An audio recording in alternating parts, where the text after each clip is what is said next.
So the NBA in 2025 has faced a lot of injuries in the first few months, some teams being able to stay afloat in the standings due to their depth like the Los Angeles Clippers and the Orlando Magic that are still in the playoff picture, but others are struggling without their main contributors, with teams like the New Orleans Pelicans, the Phoenix Suns, and the Philadelphia 76ers that all have to deal with their top players missing games during the season and their records reflecting some of that. Though the other team facing these difficulties is the Toronto Raptors, with their top three options in Scottie Barnes, RJ Barrett, and Emmanuel Quickley all being in and out of the lineup throughout this season, as well as key role players like Bruce Brown and Kelly Olynyk that haven't played much until recently due to injuries. Now with both players being traded for Brandon Ingram, the Raptors are back at square one as the recently extended Ingram is out due to injury. These injuries forced the Raptors to rely on inexperienced rookies and career backups into getting an increased role on the court, which led them to losing games. But I think once they're all healthy, they'll still face an issue that the team had for a while now. But before I go into this issue, I'm quickly going to talk about how they got into this spot with the core of RJ Barrett, Scottie Barnes, and Emmanuel Quickley, with the Raptors sending OG Anunoby to the Knicks to acquire Barrett and Quickley with a second round pick that would end up being Jonathan Mobo. Now with this deal brought more offense for the Raptors, who were in need of players who fit Scottie Barnes' playstyle as a transition player. Though the downside for the Raptors was losing an elite perimeter defender in OG Anunoby. Though Scottie Barnes is a really good versatile defender himself, he won't be able to excel as a lockdown perimeter or interior defender, especially with the usage that he gets on offense. Quickley and Barrett are only around average to below average defenders in the starting lineup, meaning whoever you put in the starting lineup, two of the three perimeter players will be below average defenders. This leads to better defenders like Scottie Barnes and center Jakob Poeltl in the lineup also struggling at times on defense to cover defensive lapses. This also doesn't help as Grady Dick, who's been having a great sophomore season so far offensively, not only as a shooter but a shot creator, is still a very bad defender who the Raptors usually have to try and hide on defense. Though with the addition of Brandon Ingram now, who will start at the small forward spot over Grady Dick, the Raptors starting lineup will improve a little bit on defense due to Ingram's size at 6'8" and having a 7'3" wingspan.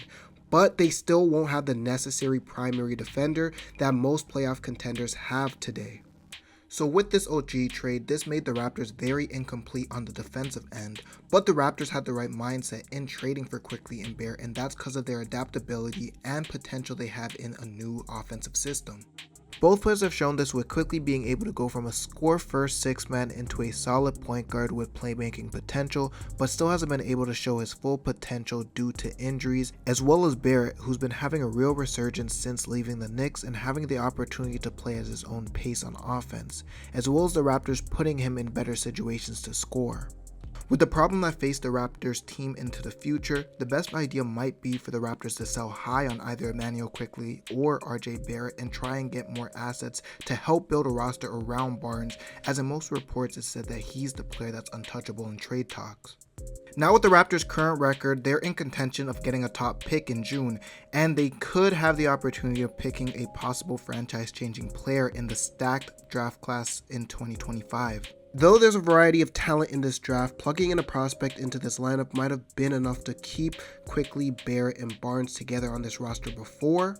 Now with the recent trade, I see no potential option for Barrett or Quickley to stay in the lineup in the next few seasons if they were to pick a guard or forward with a top 5 pick. Having the opportunity to replace either Barrett or Quickley in this lineup if the Raptors decide to go for a guard, or if they decided to go with a forward, they would most likely slide down Brandon Ingram to play shooting guard. Though the Raptors could still select a center in this draft, knowing they have a lack of depth behind Jakob Poeltl. But all fans around the league should know lottery pick still is only a chance at getting a future star and not a guarantee, as getting a top player in this draft still has the odds of them being a bust or just having a slow start to their career. So no matter which way the Raptors go in the 2025 draft, the front office will give the core a chance to see if they can succeed offensively for the next couple of years. Meaning the top options of Barrett, Barnes, and Quickley has to be able to be successful offensively, not only in transition, but in the half court where a good amount of the offense will be played, especially in the playoffs where the pace slows down.